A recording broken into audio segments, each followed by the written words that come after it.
Today we're going to be talking about the rules of engagement brought to you by Grant Cardone, the ultimate in The Young Hustler. The more I hustle, the younger I get. Okay, so what are the rules of engagement for the sales? Okay, first of all, you got to have somebody to talk to.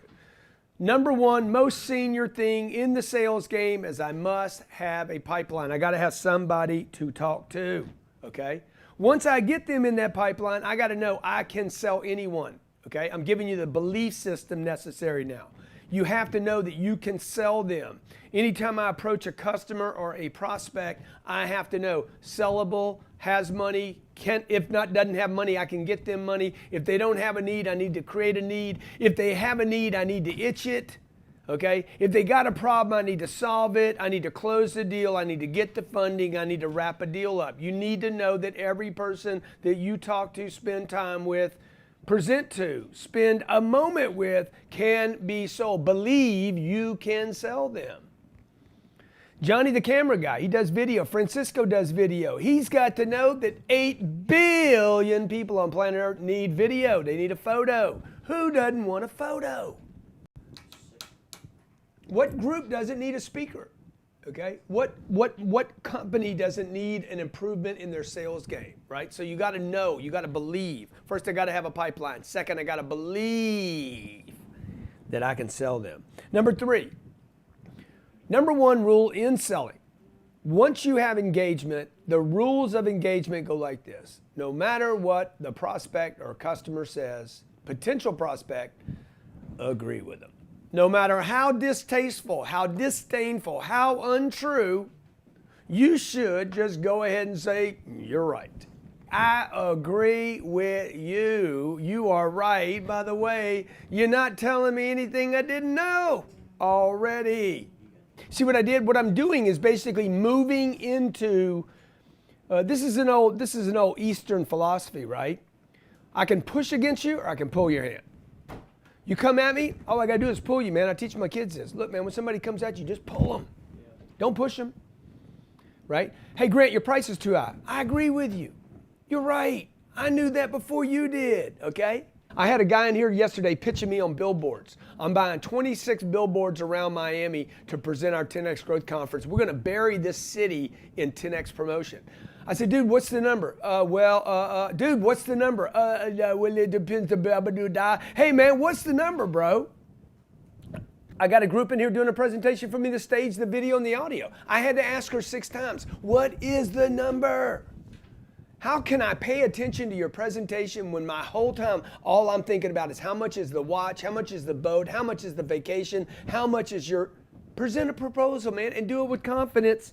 Close, close, close. Do you even know how to close? That's why I wrote 8 books, folks.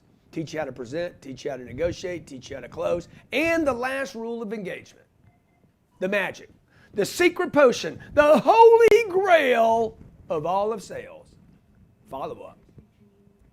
You don't follow up, none of this matters. Most of you don't follow up. Most companies don't follow up. Here's four pieces of the rules of engagement. First, you got to agree with people, okay?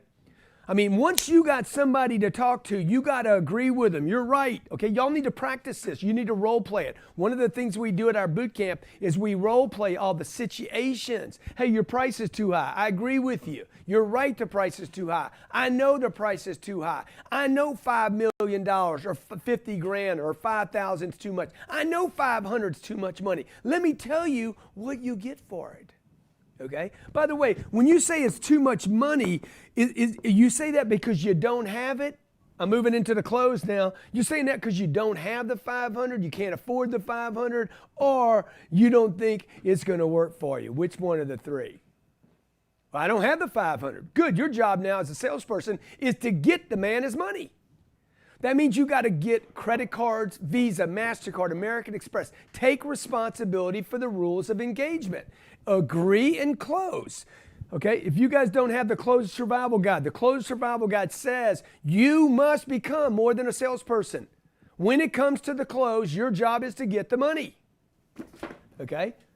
Well, Grant, that's not my job. You're a real estate agent. It's not my job to get them financing. Well, that's why you make 30 grand a year, because you don't take responsibility for what your job is. Well, that's not what I'm supposed to do. No, you're supposed to feed your family. Okay? You're not a real estate agent. You're a father. You're not a real estate agent. You're a mother. You're not a real estate agent. You're a human being that's supposed to be responsible for doing whatever it takes to get the damn deal done so you can feed your kids and take care of your mommy and daddy. You guys need to get off of whether you're a man or a woman. Y'all need to quit spending time on what your sex is. Nobody cares. Can you sell me a house? Can you sell me the car? Can you provide me with the plumbing? Can you put tile in my kitchen? Can you get the job done? Can you agree with me while I disagree with you? Because 90% of the people that buy from you are going to disagree with you, no matter what the price is.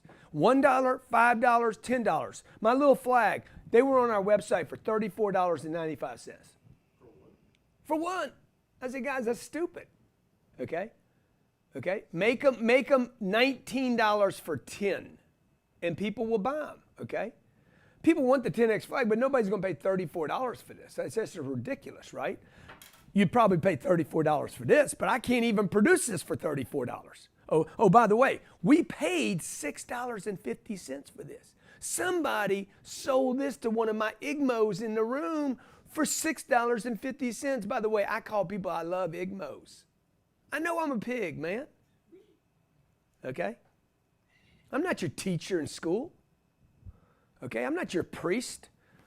This is who I am, man. I'm 10X. When somebody does something stupid, I tell them it was stupid. All they got to do is say what? Dude, you're right. You're right. A lady just presented video to me, $5 million for video, stage, and audio. I'm like, that's ridiculous. You know what she said? We can scale it back. I'm like, I don't want to scale it back. She should have said, I agree with you. She should have said, I agree with you. You're right. I couldn't believe it either. It's phenomenal. It's unbelievable. Okay? Let me tell you what's included.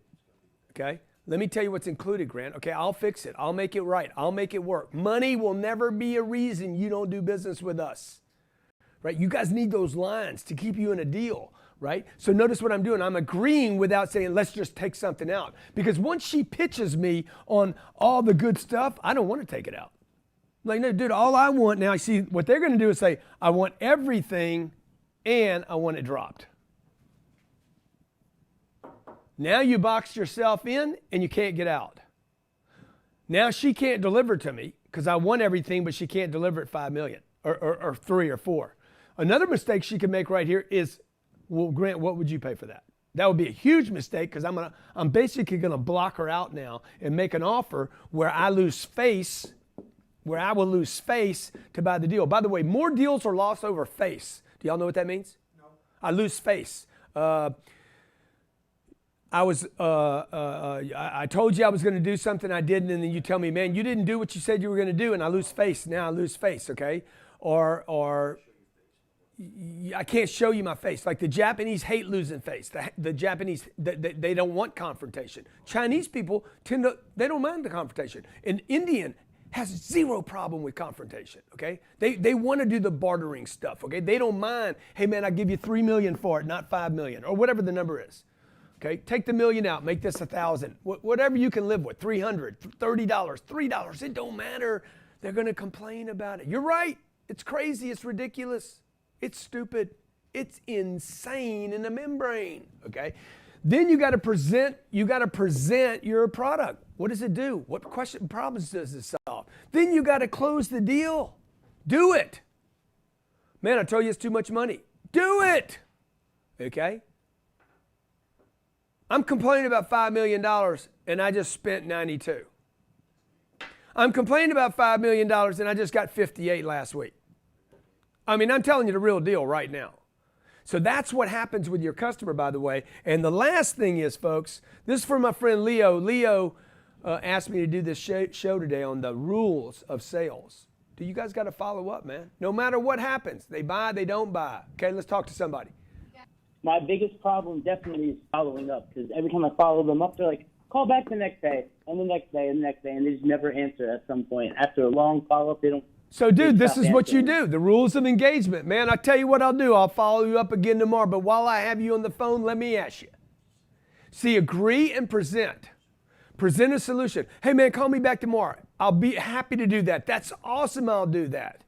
Well, I build websites, I do social media marketing, Yeah, exactly. the whole package. Pretty much. Exactly. Now, the reason the guy's telling you call me back tomorrow is he's got a problem, but it's not an urgent problem. And the only way you close deals, okay, I'll give you guys, see, well, you guys got to become professionals, man, okay? How do you close a deal? You got to have a decision maker, okay? He's got to be qualified to buy. That means and there's got to be urgency in the deal. What Andrew is missing is any sense of urgency. I got a website, I got an issue, I got a problem, but it's not today's problem. When you close, you got to ask yourself, do I have a decision maker? Is he qualified to pay? Is there a problem to solve? And is there any urgency? Urge to merge, to exchange money for a service. You guys got to get your game on, man.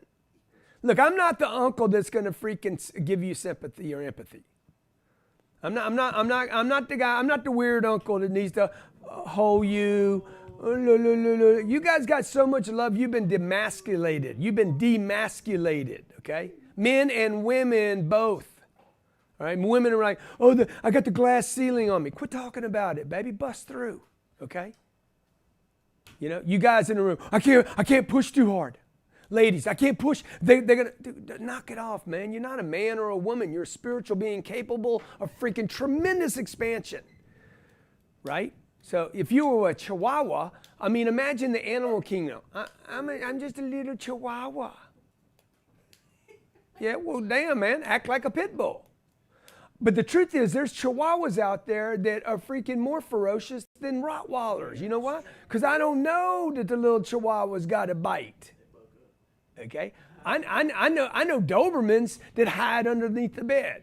Like, quit being something and start being you, capable of anything. You're not a man or a woman. You're not a teenager. You're not e-commerce or digital. You're not a salesperson or a CEO. Dude, you got to get the job done. Okay? Do I have a decision maker? Am I qualified? Are they qualified? Is there urgency to buy? Okay. Do you know the rules of engagement? Agree with the customer. Agree, present, close, and follow up. If you don't do these things, you are going to miss deals. If your staff doesn't know how to do this, your general manager doesn't know how to do this, your owner doesn't know how, agree, present. Somebody comes into your showroom, present a number to them, present an offer. Okay. Close and follow up. My wife needs a new car. I hit the Mercedes store website. I was telling my friend Howard this yesterday. I hit the site. Hey, my wife wants a what's that G-Wagon? She don't want the G-Wagon. I want the G-Wagon. I want my wife to drive the G-Wagon so I get to drive the G-Wagon every once in a while. I don't want to drive a G-Wagon every day, but I'm trying to talk her out of the Range Rover into a G-Wagon. I'm tired of the Range Rover. I love the Range Rover. I'm just tired of it. So I hit the website. Hey, my wife wants a G-Wagon. Nobody came and saw me. They send me back an automated email. The general manager waits 2 weeks to send me a little mail. Hey, man, is there anything we can do for you? Yeah, you can wait 2 years. I bought her a Rolls. I told a Mercedes dealer this yesterday. He's like, that's a piece of junk. I'm like, yeah, and the better car didn't call me. The better car did not call me, Howard. Okay? You understand? The Mercedes store didn't follow me up. They didn't call me. They're 12 miles from where I'm at. Not even 12 miles. Where's that AutoNation store? Dude, you're 6 miles away. You don't know who I am? 6 miles from me. All you had to do was bring one of them G-Wagons to my place, put my wife into her, and talk her into that the back seat ain't too narrow, because that's her whole damn hang up. Okay, now we're going to keep the Range Rover, and I'm buying her a four-door a Ghost. And a Wraith for me. So notice what just happened. She didn't get the G-Wagon. Now I got 2 Rolls. I know y'all gonna hate on me for that. I got a 4-door and I got a 2-door. And I told my wife, I said, I'm gonna give you one of these cars, but it's up to me which one I drive every day. I get priority. Okay, all right. You understand what just happened, man? Agree. Present. That means what? Get in front of the customer, man. Get in front of the customer. You got to get on a plane and fly across the country? Get on the plane and fly across the country. You guys are like, I'm a solopreneur. I'm staying in my house. I'm doing it all behind my laptop. Dude, you ain't a businessman. You an excuse maker. You ought to start a manufacturing plant for excuses. Excuse factory. And then you got to follow up with people, man. Not everybody's going to buy from you the first time. Most people won't. You might have to follow them up every day or twice a day. Okay? Best things in my life have come to me because I followed up. The best things. And some of the stuff, bring a caller on. Some of the stuff that hasn't happened to me, even when I did follow up, probably wasn't ever meant for me. Whatever you're going to do, you should be able to cross across other industries. Not. Remember, the first thing I said today is you need leads. You guys, you got to have leads. You don't have leads, it don't matter. So one of the biggest mistakes I made in my career was I didn't have enough leads because I was specific to one industry because I thought I had to focus on one group. All businesses have the same problems. I don't know how to get a lead. I don't understand the business cycle. I don't know how to sell. I don't know how to follow up. So you're either going to educate them how to do that or you're going to do it for them. What most people want, most people will not come to my boot camp because they just want me to do it for them. So I'm like, okay, we'll do it for you, dude. See, we got people. I got a guy called me yesterday. I said, hey man, like send 10 of your guys. Okay, it's going to cost about $150,000. He runs a multi-$100 million business, and he's like, what do you think we'll get out of this? 10 or 15 million. Spend 150 grand with me. Send your key guys. Let's put them through the 3-day boot camp. I think we get 10 or 15 million bucks out of it. Why? Just this one right here is worth 150 million bucks to that, 15 million bucks to that company. It might be worth 100 million because they're not doing any. I said, dude, how much follow-up do you guys do? Almost none. I said, let's just focus on follow-up. Okay. In comes a lead. Okay. You had a product, you had a service, you got a company, you create a lead. Everybody's got leads. Now, what you got to say is the leads are no good. I get you more leads and you're going to be like, they're even worse. I'll get you 50 times more leads and the quality's going to go down as the quantity goes up, maybe. Who's going to call them? Who's going to talk to them? Who's going to, So number one is the lead. Number two is how do I qualify that lead as to their intention and their interest and their urgency and what they need. You can't create urgency without knowing what somebody wants and needs. Until it becomes a problem, this show's freaking sick. Until it becomes a problem, until I have a problem, I do not buy anything. People do not buy from people they know or trust. People buy from people that can solve their problems. Okay? I don't go to the dentist until I don't go to the chiropractor until I'm okay? I do not get a massage until somebody's like, dude, you know what? You need to get a little body work because you're getting so, you got so much of this going on. Bang, okay? I do not get a PR person until I realize I got a problem. Nobody knows me. Nobody buys anything until there is a problem. The reason I qualify customers is to find out what the problem is so I know how to close for the money. And by the way, the problem's got to be bigger than the money. The problem has to be bigger than the money I have. I just had $58 million hit a bank account, okay?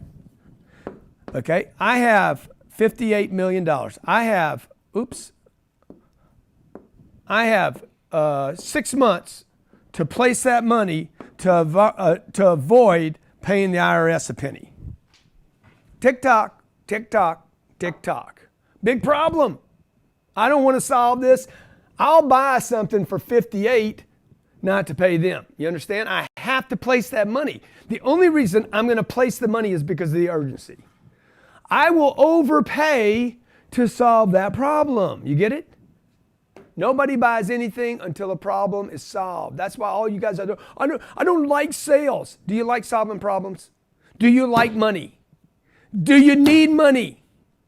Okay? Because if you can't solve somebody's problems, okay, that's what salespeople do. Great salespeople solve problems. So if you don't like calling yourself a salesperson, Elon Musk, Steve Jobs, these guys solve problems. Bill Gates solve problems. You can hate them if you want to.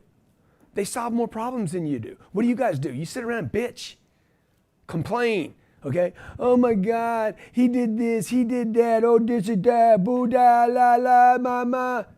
Quit crying, man. Solve a problem. You can't solve problems while you're making excuses. 10x. 10X ain't for everybody, by the way. Okay? If you're 5X and you're happy with 5X, which means really 1X, because you know you ain't 5Xing. Okay? Okay? You can't handle this. You can't handle all this. All problems are opportunities. All problems should be used to access money. So when I have a problem to solve, any problem, okay, I'm going to lean into the problem. I'm going to lean into the problem. I'm going to embrace the problem and say, hey, man, how can we get both of these done? I'll bring him with me. Proximity to the money, dude. Okay? I always say, man, you got money here and you got an idea here. The way to close the gap is to close the proximity between you and the target. Dude, everything I got in my life, including my kids, my 2 kids, my 7 and my 9-year-old, that I treasure like treasure that I found at the bottom of the ocean. Okay? Came as a result of follow-up. I wouldn't have my kids, man, if I didn't follow Elena up. Best things in my life that I've ever had is because I followed up.